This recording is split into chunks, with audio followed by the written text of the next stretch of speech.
Welcome everybody to Mom Street USA. My name is Jackie, aka Wishes Mama, and today we are doing something completely different that we've never done on Mom Street before. So today I have the lovely opportunity to interview one of the performers from the Cirque du Soleil show down at Disney Springs, Drawn to Life.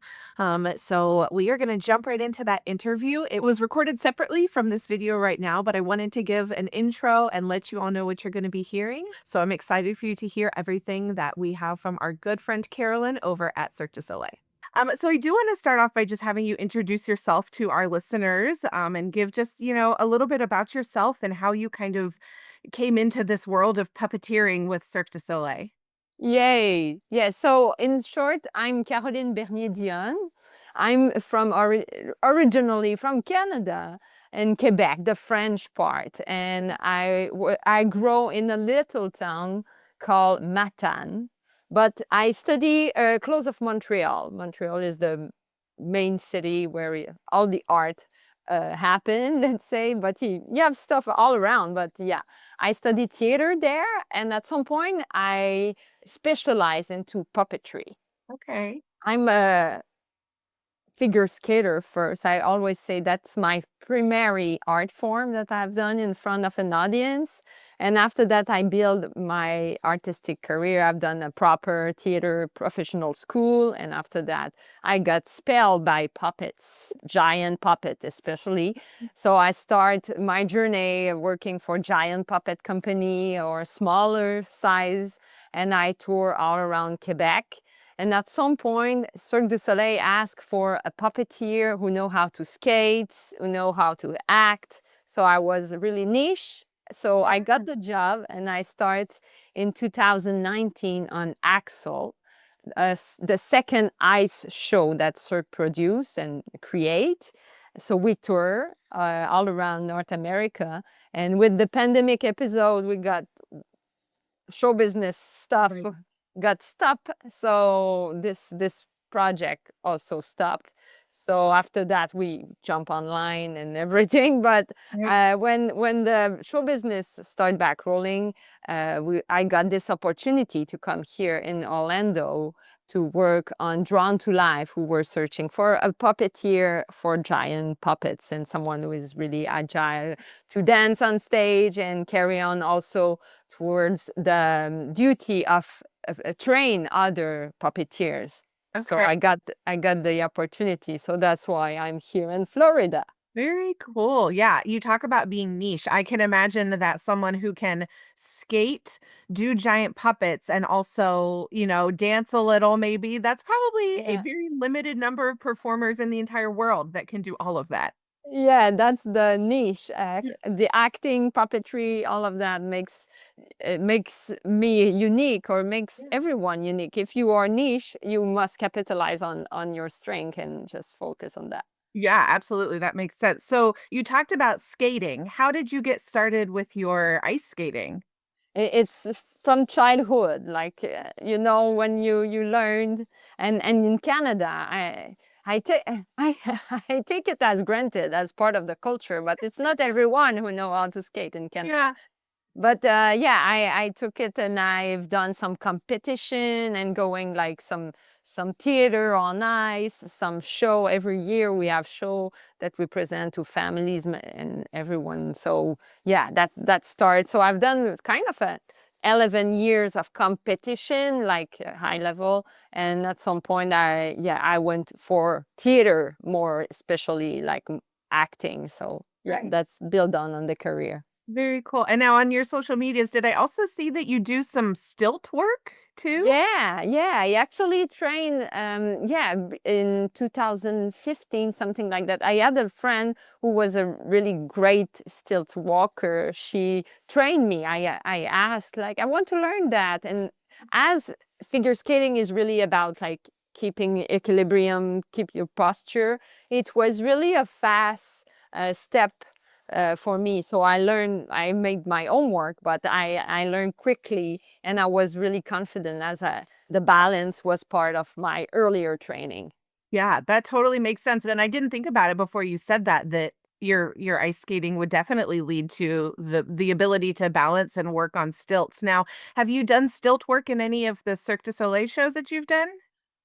I've performed, let's say, in a summer show. Cirque have many shows going all around, Oh. and we have shows in Quebec area in little town called Trois-Rivières, and yeah, it's not little. It's the third biggest city in the province. But yeah, I was performing there on stilts for just the summer. I was doing the pre-show, so it was a show about hockey actually. So I was on my giant stilt with some small skates at the bottom. It Oh was my really funny. oh my gosh, that sounds like it's almost like I mean, you talk about, Cirque du Soleil being kind of rooted in circus and clown and that kind of thing, but hearing you talk about that, you can really see the connection between all of that throughout kind of just all of the shows, the way that they run them. Yeah, yeah. It's always about bringing some theatrical aspect also to cirque, to the circus art. So I really look forward for that kind of combination. Yeah, very cool. So you said so now how long have you been with Cirque du Soleil? You said since 2019? Yeah, yeah, Okay. 2019, and yeah, so we got this episode that it was cut, but at some point I'm happy to be back with the company and perform 10 shows a week here in Disney Spring while being a mother. That's also another challenge. Like instead of touring all around, to be based at one spot and just be able to raise the family, it's Yeah. really a privilege. Yeah, that's huge to be able to have that, and it kind of you were very fortunate, I believe, that it kind of, fell into your lap that way that, as difficult as a time that, 2020 and 2021 were for live performances, it kind of worked out in your favor in the end. Yeah, at some point we step back on our toe. We thought, I like a cat. We just, okay, here we are now. Right, yeah, that definitely makes sense. So you've done 2 shows with Cirque du Soleil. How many different roles have you played within those shows? Was it just 1 per show that you focused on? Yeah, mainly they request me to play one of the main character or one of the character that links the scenes. So the first show was a giant robot dog. So it was really interesting, and I was giving the voice to that robot, and it was yeah, a really nice adventure to be on ice and skating with this giant puppet. And this show, I do a giant hand, so it's a main character that's kind of the feminine presence who guide, let's say, the pencil guide Julie, the main character, towards her journey with this gift that she received from her late father. So she's like the feminine comforting presence has a hand. Very cool. Yeah, the puppet that you've got and we'll get into that in a little bit later, but it's just incredible, the puppets that they've got for that Drawn to Life production. Yes, I'm really like, yeah, full of gratitude for those kind of opportunity. We are a show that we do combination of many departments, many expertise. Let's say we have projection on puppets. And this is kind of unique to have this acrobatic approach of puppetry and technology. I really enjoy to be able to give the coaching towards those puppeteers who combine everything. Yeah, that's very cool. Um, so you've been at the Disney Springs location for as long as you've been with Drawn to Life. Now, were you there when they opened the Drawn to Life show? Like, are you from the beginning of the cast for that? Yeah, no, that's the funny aspect. I wasn't part of the creation of the role. Okay. I was I get recruit in the process, like the show was going, and one of the puppeteers want to go for another adventure. So the door opened to an audition. So I've done the audition and I got the role. Okay. And now are you the only one that plays that role all 10 shows through the week? Actually, I'm the main, but I have someone on call who can came and come if needed Yeah. for sure. Yeah, well, I imagine that's helpful not only for you, but also for your family. So that way, if you need to do something with your family, you've got someone that can step in and fill in your absence. Yeah, and it's also really good for the show because as a puppeteer, you could also learn from seeing someone else performing, and also like it's helped you to step back from the role and look at from an external viewpoints and build your strength towards what the other do. And yeah, so we have those day where I can just come and watch also the work and build from Yeah. that. That's so smart. I love that, to be able to view your role from the outside and see what you can bring to it, because, otherwise your performance probably gets a little stagnant, right? You don't bring a lot of new energy and maybe new nuances to what you're doing if you are always kind of stuck in the middle of it. I think because also it's a puppet and I'm inside, you have really something like it's a giant puppet. So I think to go outside and just watch really helps for sure. And we have also the pleasure to have recording. You see maybe the TV right there. Yeah. So the show is always recorded so we can watch ourselves after, and we can also improve our own performance by using the video too. Yeah, that makes sense. Now, you've probably performed in lots of different locations with the original show when you were kind of touring around, but do you prefer the Disney Springs location over kind of the tour locations that you had? I would say it's totally two different adventure. Both have good like advantage and fun aspect. But as I'm now a mother, I really enjoy the fact that we are based here and we can have all the resource and it's more stable for the family. But I love touring. It's really refreshing and every city is always a new adventure and you go to explore and it's both are really nice. Yeah. Do you think you'll ever seize the opportunity to go out on tour again in the future? Let's see. Depends of the development of the career and what we wish deeply. But yeah, for sure, we touring is always fun, and I always say traveling is part of my journey as an artist. Yeah, that absolutely makes sense. Now, being that you are so kind of located in such a high traffic area down in Disney Springs, there, I'm sure you guys see, hundreds of thousands of guests every day. Have you ever seen any like celebrities or, big names that come to see your show? Does that happen frequently for you guys?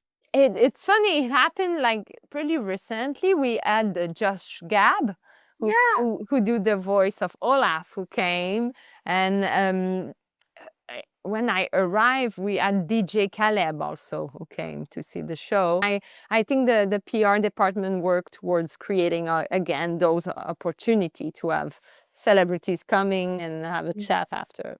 Yeah, so do you guys get to meet them, like, backstage and stuff, and they kinda get the behind the scenes tour when they come typically? Yeah, yeah, yeah. We do a big group photo with the celebrity, and after they have the backstage tour, and often we make them a little gift or something. Yeah.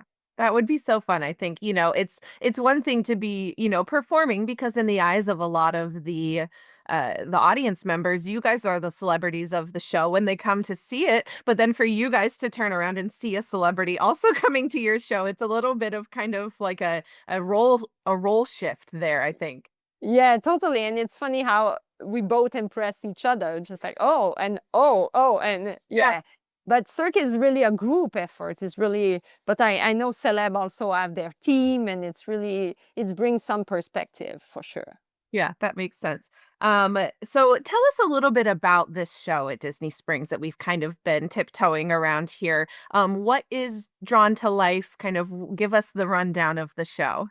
Yeah, so basically we follow the story of Julie, a little girl who have her father who passed away, and he gave her an animation project, his last animation project, and she have to get through this morning with her mother, and it's kind of we jump into the table, the drawing table, and her memory of Disney animation, everything that were part of her journey with her father was an actual animator for Disney.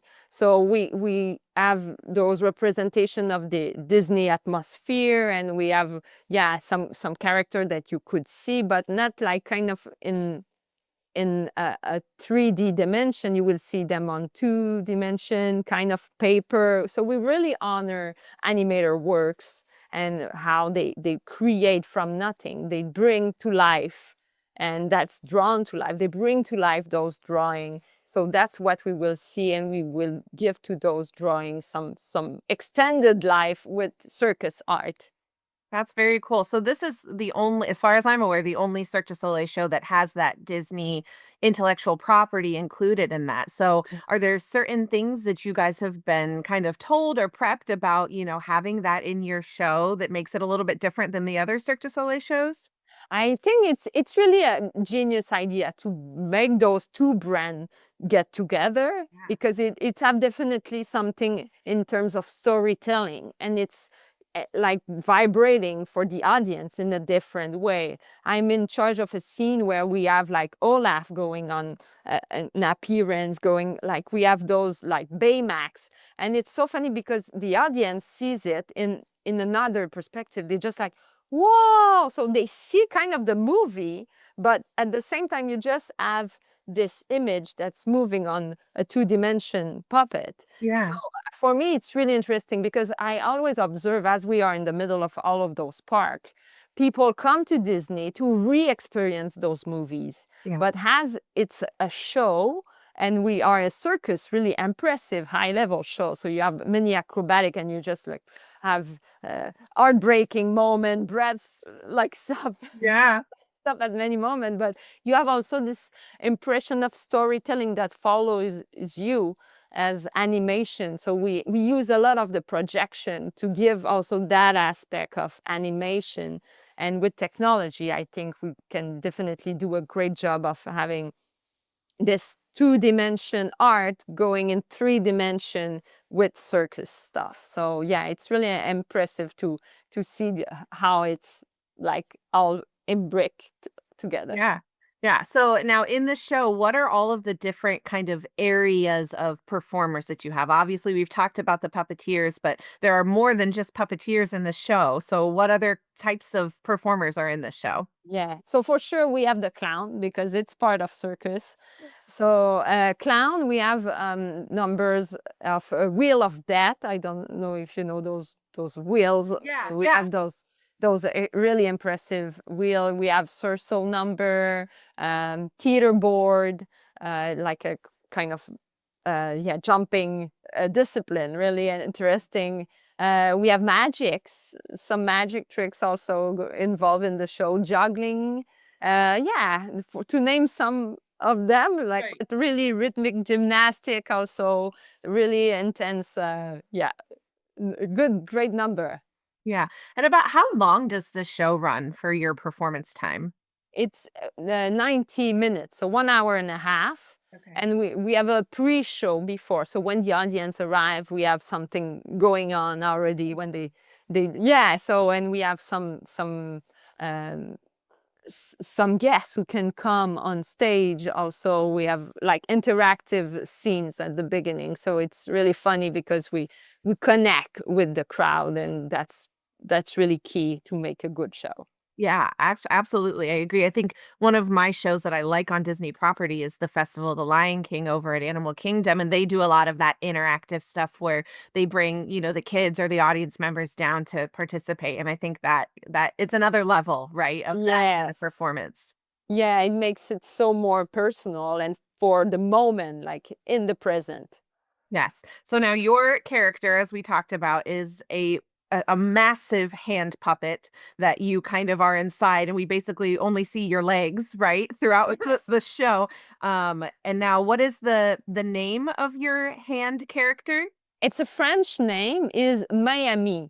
Okay. We say in French, so English speaker will say Manami, but it's the translation is friendly hand. Okay. So that's the motto of the character, really something helpful, but also funny. And yeah, this giant hand have a lot of expressivity. It's a left hand actually, and she move all the fingers, and she could dance and turn around, and Yeah. yeah, Yeah. Do you it's think really it nice. was a conscious, purposeful choice to make it a left hand versus a right hand?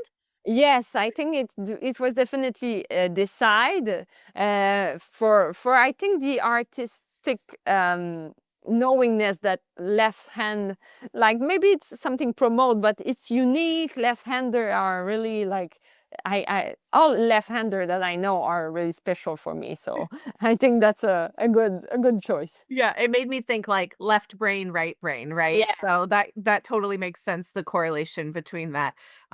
So I've got to ask about this puppet. How in the world do you move it? How do you what are the mechanics like of that? How do you see when you're performing? How does all of that work? Talk us through kind of what that's like.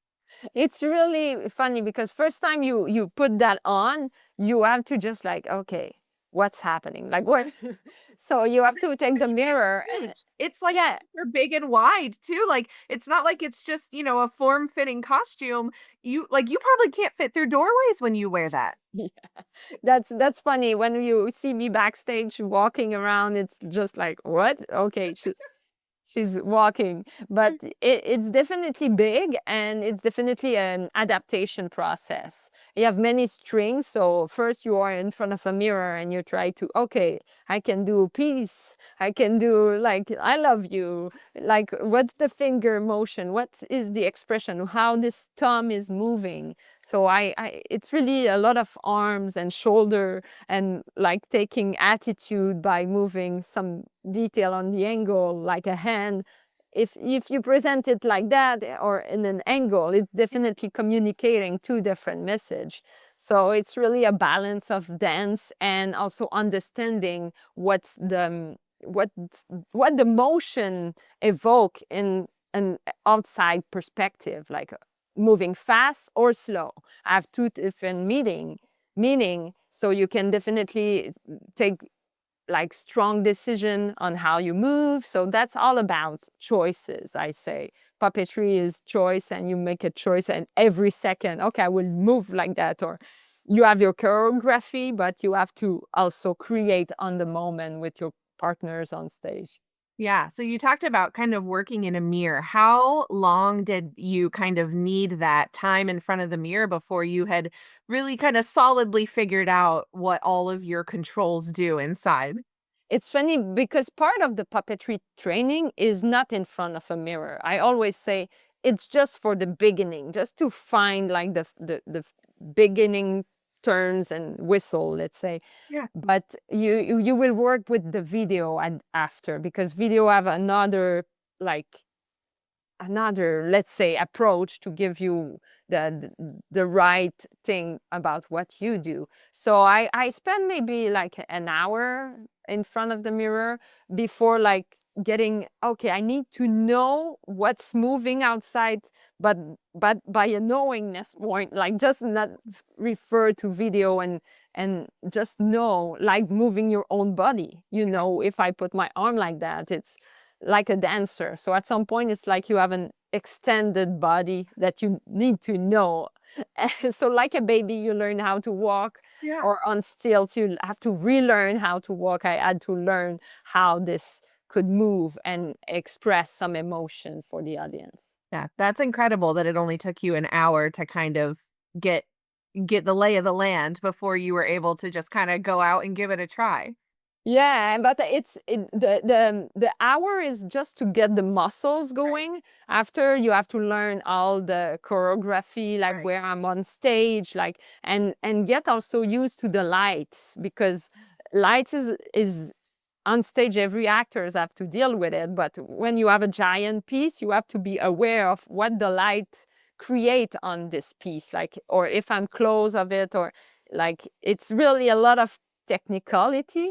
Yeah. And I always say that puppetry is a team effort. It's not just me. I have a team that helped me to dress to make that puppet pretty, because this have to be clean. This have to Right. be, yeah, in shape, like to repair it. We have a props team who help to, if you have something like a string was broke or whatever, they are all around me, help me to do my job. So it's really, we are in the Cadillac of puppetry. Yeah, well, and I imagine you probably have some backup puppets backstage for every puppet role that you guys have in the show. I would think you would have to in case something breaks mid-show for you guys. Yeah, we need to be always on the go to be ready to jump if something happen. So for sure, it's part of the show must go on attitude. Yeah. So on our podcast, we kind of focus a lot on like families that are visiting the parks or visiting the Orlando area. So if a family was considering wanting to take their kiddos to the Drawn to Life show, what age do you kind of suggest as someone in the show and a mother? What kind of age do you suggest as the best age to kind of start exposing them to this type of show? It's funny because I bring my daughter when she was 2. Yeah. She really enjoy it. She remember the hand a lot. Like Mhm. my character appeals a lot for children. Okay. So yeah, she really loves it. But yeah, when you are younger than 3, it's free, and you can sit. They can sit on your lap, so it's Okay. free if they sit on your lap. And we have also children tickets, so from 3 to 9. So for sure, this age 3 to 9, I think, is really a good range Mhm. to get them. And yeah, family, it's really family proof, really a nice show. So when look at the family watching the show, it's funny, everyone takes something different from it, because you have really dramatic moment, but really also dangerous moment. That little boy will really, oh my god, I will always remember those boys front row. They was, this is so dangerous and so exciting, Right. excited about it. Yeah. Amazing. But also, like, I have my uncle who came, and he cried the whole show, because it's so beautiful and Yeah. touching, as it's a story about a mourning. But when you take it on that level with that adult understanding, Right. it's really magical too. Yeah, so it sounds like it's really great for almost any age, which is, I mean, which doesn't surprise me when you think about the Disney parks, right? Like that's what Disney is about. That's what the spaces, were created to be. So that totally makes sense. Uh Yeah.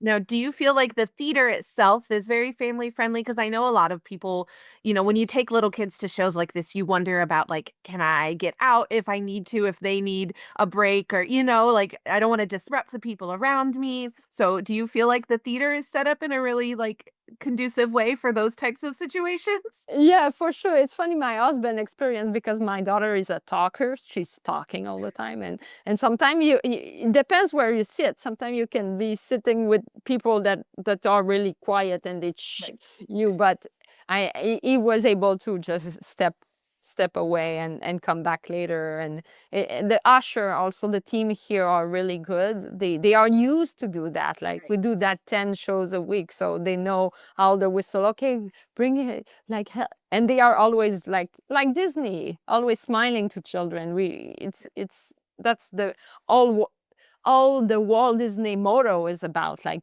giving their, like, to grand beingness to children. So Yeah.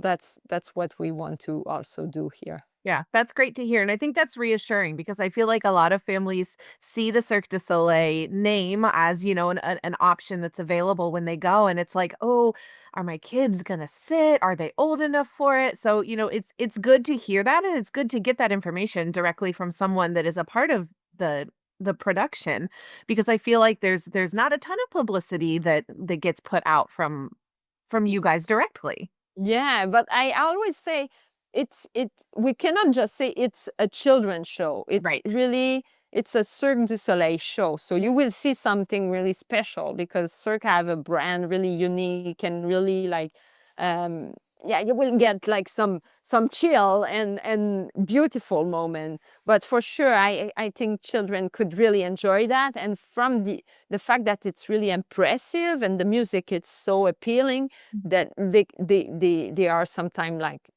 mind blowing, like, just Right. like, oh my god. Yeah. So yeah, I Yeah. So if a family is going to bring, some children to come and see, is there any sort of like preparation that you would suggest these families kind of give their kids before you come? Is there any like sort of like, oh, look for this, or, pay attention to this, or this is what it is? What do you suggest for first time families coming to the Cirque du Soleil show? Yeah, because I know children, I know they want to understand. I would prepare maybe them. Sometimes it's good to just go free also, Yes. but to prepare them will be to maybe just make them watch some preview of the show that could help to understand, and maybe just go over the fact that it's the story of Julie, and just with them that, to help them that that's what we will see, like. But definitely if they speak English, the narrative at the beginning really gives it.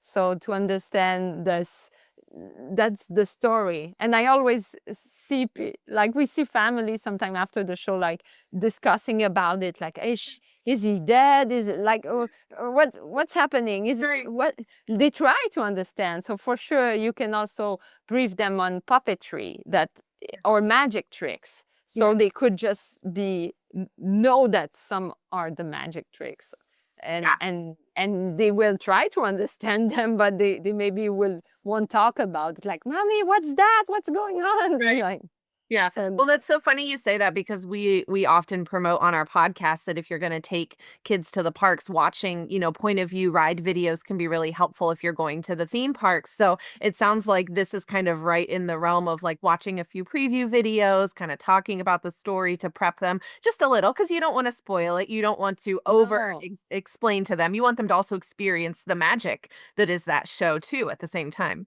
Totally. And just let them be also. Like we always say, what's the proper behavior in a show? We can it's the training. It's by doing it that they will learn. So to know when to clap, or to know Right. when to laugh, or did I talk to the clown or not? Like this I Right. respond. This is talking to me? Is it a TV? Just to make them understand that this is happening in the real time, and those people creating this moment with all of us, it's the theater ritual that's happening. So to make them aware of that, I think is a good thing.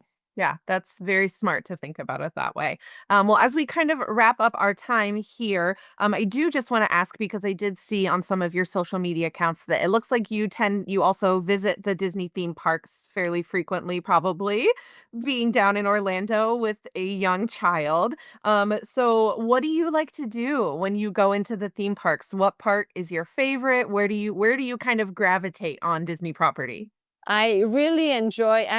We definitely got something in Hollywood studio at Athena, my daughter and I. We went to see Frozen, Yeah. and as we have one cast member here who was on that show, Okay. he organized that we could meet Elsa. Oh, how That fun. that was like, oh my God! Like I appreciate the fact that we have some connection. Yeah.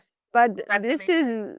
this is great. This show was like we went with we were two mother with two daughter, and I remember the daughter of my friend was a bit scared in dark. You know, when it's getting dark and they are 2 years old, it's like Right. they feel a bit, but it was so, like, the atmosphere was so cool. So actually the fear vanished from that experience at that show.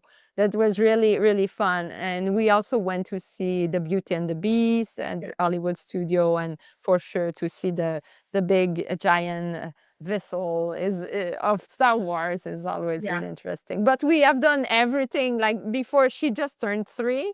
So Okay. before she turned 3, Yep. we were every Every weekend. weekend. Yep. Absolutely. Yeah. Well, and then that's so great about, Hollywood Studios is so great with shows, but there are shows all across property that are so great. Totally. Yeah, I love The Lion King Yeah. also. We saw them all. We were like, okay, this is the show we want to see. So it's really something. And I think it's the scaling is good also to see, like, The Lion King, as you said, is like you get them used to be in those kind of environment, Yeah. and understand that at 2 years old especially, like, oh, something is happening. So how how to behave, or just explain them by being there. So I Yeah. really Well, I would enjoy. think between Festival of the Lion King and probably the Finding Nemo musical with the puppets, the two of those together are a really good precursor to going to see your Cirque du Soleil show. Totally. That's what we have done. At the beginning, we went to Nemo, and yeah, she was really mind blowing. Like to understand puppetry, Yeah, also, this show is really good.